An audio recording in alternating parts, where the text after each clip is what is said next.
We respectfully acknowledge the Wurundjeri people of the Kulin Nation, who are the traditional owners of the land on which we record this podcast, and recognise their continuing connection to the lands, waters, and community. We pay our respects to the Aboriginal and Torres Strait Islander cultures and to the elders past, present, and emerging.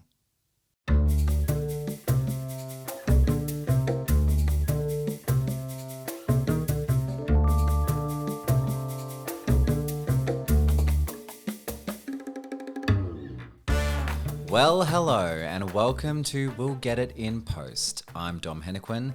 Amy and Curtis are off today, so I'm joined by one of my dear old friends. He is the Cartier to my Trixie. It's Nathan Slevin. Slevs, thanks for joining me. Oh, I'm so happy to be here. Thrilled. I'm absolutely thrilled to have you on board. And for an episode that I think all the fans have been waiting for, especially after our last few episodes, which is today we're talking about Dear Evan Hansen. Slevs, firstly, for people that don't know you, they've gotten to know me, Amy and Curtis a little bit. Slevs is one of my dear old friends. In fact, we used to host a show together. Don't look for it, you can't find it. But for many years, we did our own podcast together. So I'm hoping that our dynamic really leaps off of the screen or through the headphones this week. Don't you think it will? I hope so. I think it will. What are you drinking? I haven't lost that magic. I am drinking a Chardonnay Pinot Noir. Oh, gee. Yeah. Yep, only the best for us, huh? I'm drinking a half drunk mojito. I'm half drunk, and this is a mojito. Listen, let's get into it. Today we're talking about Dear Evan Hansen, the 2021 film starring Ben Platt. It is one of the stories of this Oscar season that didn't pan out quite how I'm sure the creative team behind it hoped it would. I'll run through a few of the people that are starring and the director. So it's directed by Stephen Chbosky. It stars Ben Platt, who originated the role of Dear, as RuPaul would say, as Evan Hansen, on Broadway. Kaitlyn Dever as Zoe Murphy. Julianne Moore as Heidi Hansen. Amy Adams as Cynthia Murphy. Colton Ryan as Connor Murphy. Who else have I missed here? Nik Domain as Jared Kalwani. They've changed his last name from the show. Amanda Stenberg as Alana Beck. And a few other people from Broadway sort of sprinkled in there as well. So I guess the plot of this film, let's go through it. Here's what it's meant to be about. Evan Hansen is an anxious, isolated high school student who's aching for understanding and belonging amid the chaos and cruelty of the social media age. He soon embarks on a journey of self-discovery when a letter he wrote for a writing exercise falls into the hands of a grieving couple whose son took his own life. And off it goes from there. Slevs, just to start off with, what was your sort of, when you heard that they were doing a film of this successful Broadway musical? It's been running for a few years on Broadway. It's come to the West End. It's toured the US. And it won, the Tony Award for Best Musical when it was eligible. Ben Platt won the Tony Award for Best Leading Actor. What did you hear? What did you know of Dear Evan Hansen going into the film? And what did you think when the film was announced? What did you expect? So I knew of the stage show. I knew the music quite well. The composers of the stage show, Pasek and Paul, have had like quite a bit of success, really. And I was a fan of the soundtrack of the musical. I hadn't seen it. I didn't go overseas when it was, or anything to see it, but I just knew of the music. And I'm just intrigued to like how it related to the story, like not being able to see it on stage. I guess my first reaction when it was announced that it was going to be a movie was I was a little bit surprised, I guess, mainly because it was quite a long time after the stage show like first premiered that they announced this movie. And then obviously it was delayed with COVID. The release was kind of pushed. I think it was also filmed partially during the pandemic. Yeah, I think so. Yeah, so I guess particularly when it was announced that Ben Platt was going to be reprising the role, and I by that point had knew him as like a singer songwriter. He'd released an album, so I kind of knew him on that level, and knew his age. So I guess that was my yeah. It was definitely one of surprise, and just yeah, how are they gonna like? How is this gonna be pulled off as a Yeah. film? How are they Yeah, going to do this? And that's always the way with a musical, especially.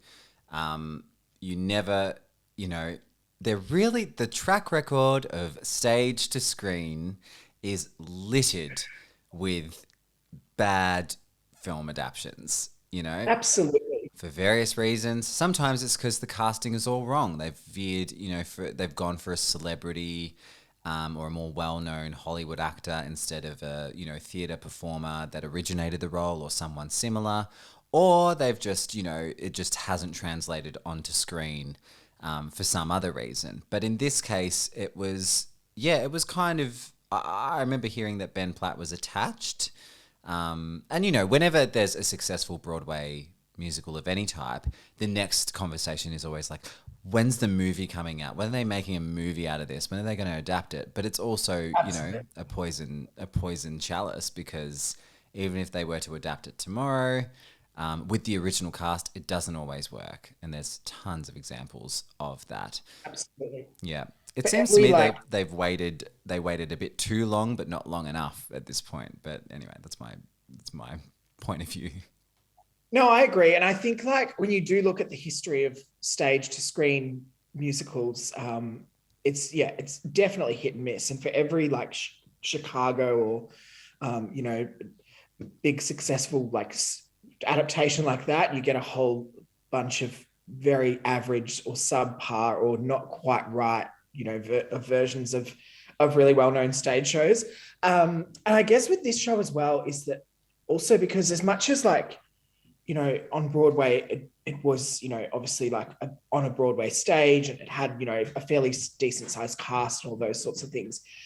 I guess the storyline and as far as the non-musical theatre person's idea of a musical, it's quite left of center from that. It's not like a big flashy show. So again, that's like, that was also my intrigue was sort of how that was going to translate as well, from this kind of like quite like ensemble type show with a male lead, like how that was going to be translated onto screen as well. Yeah, interesting. Let's get into the casting and talk about some of what we expected here, some of the issues, some of maybe the differences to what what some of the characters were on stage versus what they ended up being in the film. We have to obviously start with Ben Platt. So Ben Platt is playing a 17-year-old in this film. I'm sure if you're watching this, you kind of have heard the buzz about this when the movie was out by now. But he would have been 27 when he was shooting this film. He's 28 now. Obviously, that's a thing. And that was kind of cause for a lot of criticism, but also because there were a lot of calls of nepotism as well, because his father, Mark Platt, who is a very successful, theatre and film producer, was the producer of Dear Evan Hansen on Broadway. And it's not lost on anyone that perhaps that may have something to do with this even getting to screen, and certainly with Ben Platt being cast. And certainly the director, Stephen Chbosky, has said from the beginning it was Ben Platt or nothing. What did you think of that, Slevs? Did the choice pay off? I don't know. It's a really interesting one for me. Like I think Ben Platt is incredibly talented, and I think that was kind of his talent was really kind of overshadowed by all the controversy surrounding his casting. Yeah. What I find really interesting is that this was by no means a new thing, particularly in film, casting much older actors to play much younger characters. Hello, Grease. But like, I think maybe now people just aren't as willing to kind of, I guess, suspend their disbelief. Put it aside or suspend that disbelief. Yeah. And I guess particularly with this character, because there were for me watching it, there's definitely moments where it was way more obvious than others. Depending on the lighting and the scene that he was in. Like, so sometimes I kind of found myself like buying into it, and sometimes I was like, oh no, this is not, like, I know that you're not a 17-year-old. I don't know. I found myself flip-flopping, even though I already knew going into watching it that he was much older. Yeah. I just found that, sometimes they kind of got away with it in certain scenes and sometimes they didn't. And maybe it depended on who he was in the scene with, and that kind of thing as well. But it was interesting because, he was quoted himself, Ben Platt, as, in some articles and some interviews post the release, basically saying like, I workshopped this character. I made this character for the show. It was like, they would never have made this film without me, sort of thing. So like, it was like, there was essentially like, there was no way it was going to ever be anyone else. So, I mean, you can say about that what you will, but I guess, I don't think it was, for me, it was a little bit like sometimes and sometimes not. Yeah. I completely agree with you. I think what distracted me the most was the fact that it seemed as if the filmmakers had decided and knew that it was a problem more than anything else, and had made a few choices that really only worked to emphasize that we think this is a problem. Because Ben Platt is not an old-looking person. No. And as you say, many TV shows and films are full of, characters that are meant to be 17 or 19 that are played by 30-year-olds all over the place. And no one would kind of like bat an eyelid at that, because it's just like, as long as you work through it and surround the rest of the cast with people that are kind of the same age. So, it is different on Broadway, where there is a lot more, there are a lot older people playing a lot younger people at different times. But yeah, I felt like choices, it's easy to say, but like choices like his hairstyle, I didn't understand. How much weight he lost, which I think is a bit of a thing for Ben Platt. I know that before because he's not like he was never like an overweight person or anything like that, but he's done a lot of different roles, like Elder Cunningham, in Book of Mormon, like the Josh Gad role. Like he's been on Broadway a long time, since he was very young, and he lost a lot of weight to do Evan Hansen. I remember reading a New York Times article about how scarily thin he'd gotten. So, he's been on his own journey finding the look for this character. And when he was on Broadway, he had that kind of blonde hair, that short do, that made him look a bit younger. And it's always different when you put it on film. But it just seemed to me that and whatever de-aging garbage they have really tried to apply here after the backlash from like the first trailer or the presumed backlash, it just made it worse. It just made it more distracting, I found. No, absolutely. I think, it's funny that he actually played like a sort of college age student in Pitch Perfect, which he, when he was a little bit like, a little bit chubby. Well, yeah, a little bit chubbier back then. And it's funny because he kind of like, looked appropriate and was obviously, younger at that stage. But then, like you say, whatever process they've gone through in post-production. And sometimes I think for me, when I found it the most like, in your face was like in scenes where there was like really like where it was like quite grey. Like he looked really weathered.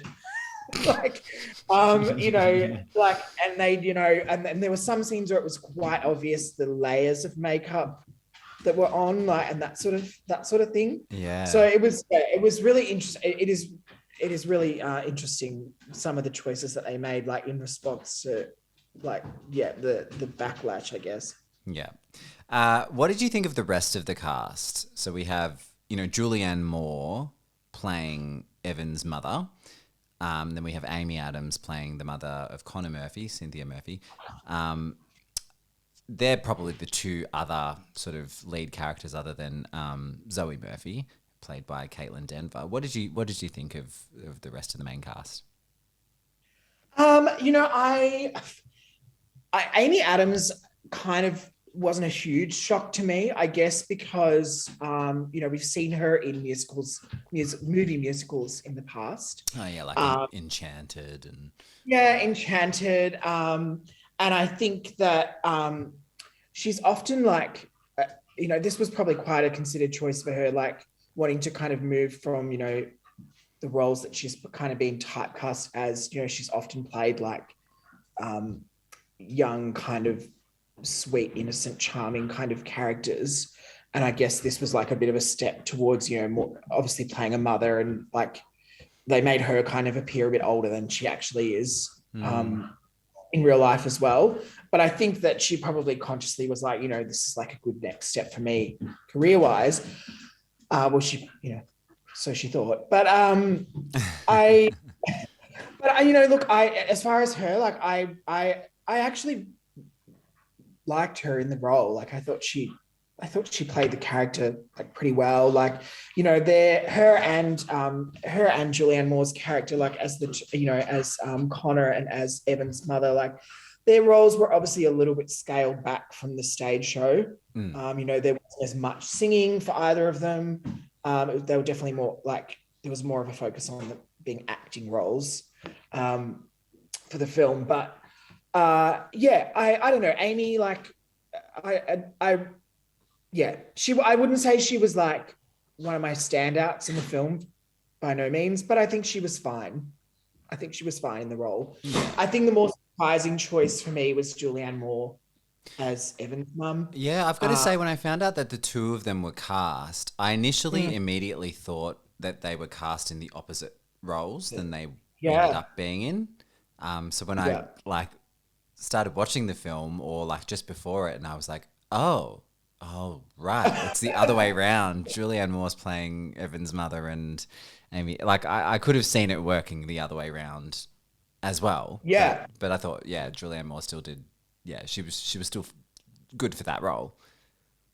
Yeah, absolutely. But she probably had, and maybe, I don't know, maybe that was a scheduling thing, but I feel like she was definitely appeared less than Amy Adams. I feel like Amy Adams was in quite a bit of the movie, and Julianne Moore was, I don't know, maybe a little bit like underutilized, because she's a great actress, as we know, and it was nice to see her in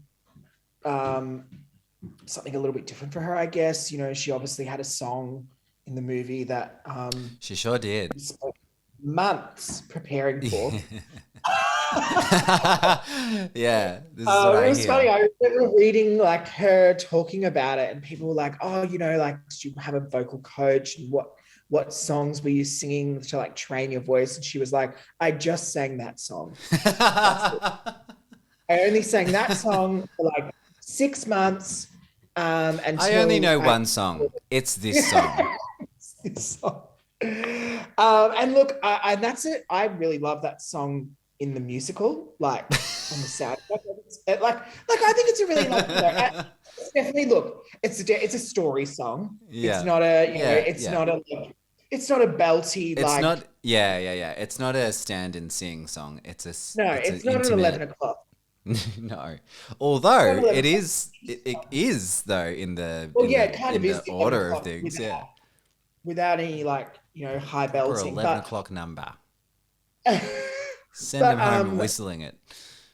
I don't know. It was it was interesting as well because I actually didn't realize until later after watching the movie that a lot of the vocals were recorded live, like for the I filming. realized. Once I found that out, I was like, oh, this makes a lot of sense. But I guess, I guess that was another kind of thing that made it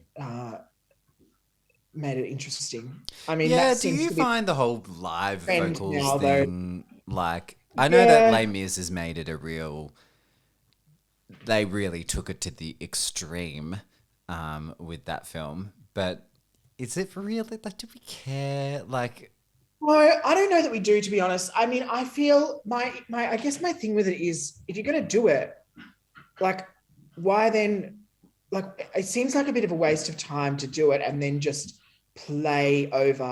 press play over the top of their vocals. Like, it's not like they're recording live and then just using that raw footage in their final cut. They're obviously then going in and layering additional sound and probably additional vocals in post. So it then just becomes kind of this weird. And I found this with Les Mis, I guess, was a little bit more. They were trying to go for like a real like. it was anyway egregious. It was. This I didn't find this one a little bit better than that, but it was still kind of weird because after I found that out, I was like, oh yeah, it makes sense because I then thought back on it and it was like, yeah, it was quite obvious that some of them were singing live when they were filming. Mm-hmm. But then, yeah, you didn't get the actual, like, you didn't feel that when you watched it because you knew it was just like, there was all this overlay. Mm. So I don't know. It's going to be interesting with like more like musical films coming out in the next few years, like with Wicked coming up and Wicked coming up and, like even, Baz Luhrmann's next project, which is Elvis, which is coming out soon, which is not so much a musical per se as it's not the like a story stage to screen adaptation, but no, but it'll be interesting to see like what choices they make with vocals, whether it's, a combination of live or just dubbed vocals. I definitely have some issues with it. And Kaitlyn Dever, what did we think of her? So she's from like, I'd seen her in Booksmart. She's done a lot of things over the years. Yeah, she was like the standout for me, which might be controversial to say, but I really loved her. I really liked like her portrayal of the character. I thought she, sung the role like pretty well. Yeah, she was a standout for me. Yeah, I thought she was perfect choice, perfect casting. Absolutely. For that role. Yeah. Out of people that are already, working in Hollywood and stuff, it was perfect. Yeah. Yeah.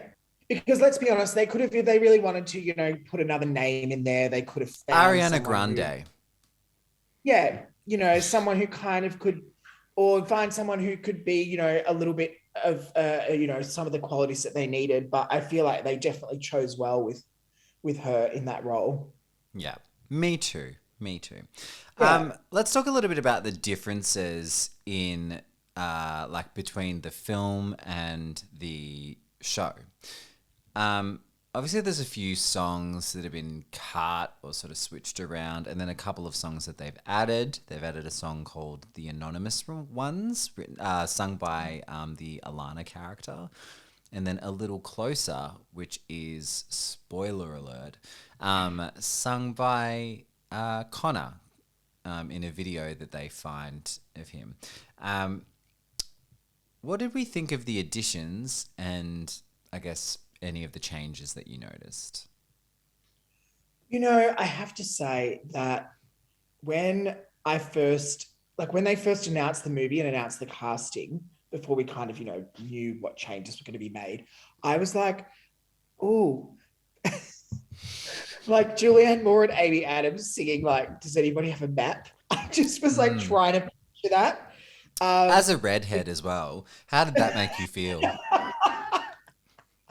Well, she changed her hair for the movie, so who did? Oh, she did. Julianne Moore, didn't she? Moore did, Yeah, yeah. she changed it to blonde. Yeah, as a redhead, do you think that's a betrayal of other redheads? I feel personally victimized. No, so I mean, when I then, I guess that song being cut Yeah, was that was probably cut. It's all about ones. Evan, is what the director Absolutely. said. We're following Yeah, Evan on his journey. No more of this. No more of these other characters opening the don't show. care about that. Nah. Yeah. And like, I don't know, did it detract from the story? I guess without having seen the stage show live, I can't say too much on that, but I guess, um, like, I guess for me, like watching it, I didn't feel that they would have added much to the movie. Like, I didn't feel that they were like, it was Yeah. really detrimental not having those, though, at least that song in there. Like, does anybody have a map? Sort of, towards the beginning. So for me, Yeah. it wasn't a huge deal that being cut. I understood that choice for the purpose of the film. Me too. Having seen the show on Broadway, you said before that like this isn't a show that's kind of like big chorus lines, dance numbers, or anything like that. It's kind of different. But that number is is an opening number of a show. It gets the energy up. People are walking around stage. There's choreography. There's people. That's what that number is, and that's Yeah. often doesn't translate super well to film. I think it could have worked, but they wanted it to all be from Evan's perspective in this film, and it kind of does that successfully. The other Yeah. songs that we've noticed that they cut were "Good for You," "Disappear," and my personal favorite, and one that I hope to sing on Broadway one day, "Break in a Glove." Sung, yeah, When that scene comes up, when he they start talking about the baseball glove and baseball, and I thought if that song had have started at that point in the movie, I think I would have been gone. They would have lost me. So yeah. again, I mean, does the actual stage show even need that song? Debatable. He really But I fought. think in The actor really fought for that song. I heard. Yeah. If you cut my song, if you cut "Breaking a Glove," if you don't know what we're talking about, go listen to it. It's a real showstopper. Having said that, though, you did hear a lot of these songs playing in the background at various points. Yeah, yeah, yeah. They had the "Good for You" and "Does Anybody Have a Map?" Because I recognized them like watching it. When the band are playing in the pep rally scene towards the beginning, I was like, I know that tune. So I guess that was nice to have little like references to it still in there as like a bit of a nod to the composers. I think also the other one for me would "Disappear," which is a song I really like in the stage show. But again, it made sense, with the fact that, which I guess we'll touch on in a moment, with the fact that the character of Jared was quite reduced from how Heavily reduced. Yeah. heavily reduced. Yeah, it kind of made sense again with the whole film being centered around Evan and Ben's performance, basically. Yeah. Again, it kind of made sense for that song to be on the floor. Yeah. Yeah. The one that I think, we could have used was "Good for You," to be honest. Yeah. The world is falling in a bit. Like, it had a bit of that, but it's usually, it's sung by a lot of the different characters that have stakes in the sort of, spoiler alert, lie that Evan is sort of spinning and is kind of getting out of control. But it would have, in that moment, it would have probably been nice to have a little more than we got. But whatever. It wasn't the worst. And the anonymous ones, I think, was a good replacement for "Disappear." It was pretty much in that slot, sung by the Alana character, and "A Little Closer" was nice. Yeah, as well. I mean the song almost. I mean, it fit very well musically. It almost sounded like it basically could have been in the stage show. Yeah. And interestingly, I believe that the actress who played that role also helped write the song.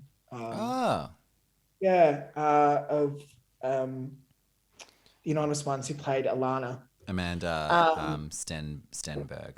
Yeah, Amanda Stenberg. Yeah. And the other song that they included, "A Little Closer."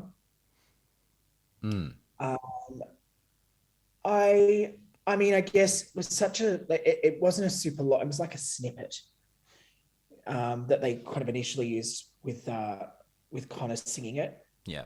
Um, Played by Colton Ryan, who I thought did a pretty good job in a role originated yeah, by Mike Feist of West Side Story fame now.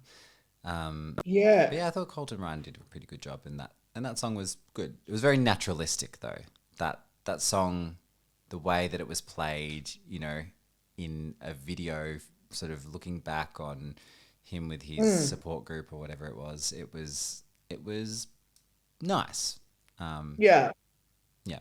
I think one thing I did find interesting is that, you know, they used a lot of obviously the story songs and the emotional musical content of the original show, but then chose to keep one of the sort of, I guess, the one for me, what was the one like fun number in the movie, which was sung by Connor, Evan, and Jared. Briefly, Jared joins in. Sincerely Me.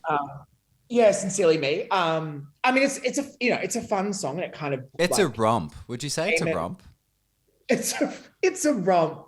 It's a gay old time. It came at like an interesting it kind of breaks things up in the movie. So I guess I could see why they kept it, but it was also interesting because they cut some of those other songs that kind of stood out for me as like the one musical song, like silly dancing and like, you know, but I guess again, because it was kind of a fantasy sequence, you know, it makes sense. Yeah. All right, let's talk about the reception of this film. It didn't do super well at either critically or at the box office. It was quite negatively received, and you know, it was basically shot during COVID, I believe, and released during COVID. So it was a tough situation with timing for it, but also it was critically panned. Is that fair? Look, I don't know. I don't know that it's fair. Some of the reviews that that came out at the time that were like pretty harsh about the whole thing, I don't know, were entirely fair in my opinion. Like as I say, someone who has not seen the stage version, which I'm probably in the majority, you know, of people here who wouldn't have seen it on stage, but maybe familiar with the music. I feel like it just suffered from a lot of like preconceived notions. You know, it was so built up.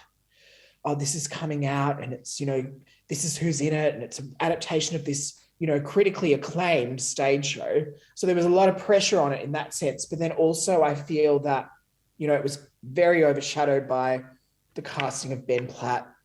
Yeah, this was kind of this like cloud hanging over it.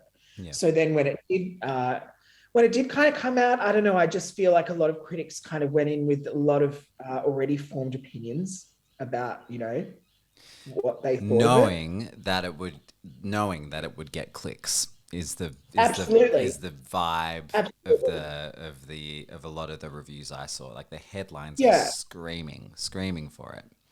Yeah. Which, and look, by no means am I saying it's, you know, a great film. I think there are a lot of flaws with it. I think, you know, unfortunately, as you said, came out at not a great time. And also, you know, after a lot of the Evan Hansen hype had kind of died out from even the stage show. I mean, it's still running, but that initial hype that there always is about new shows. And I think for me, like watching it, I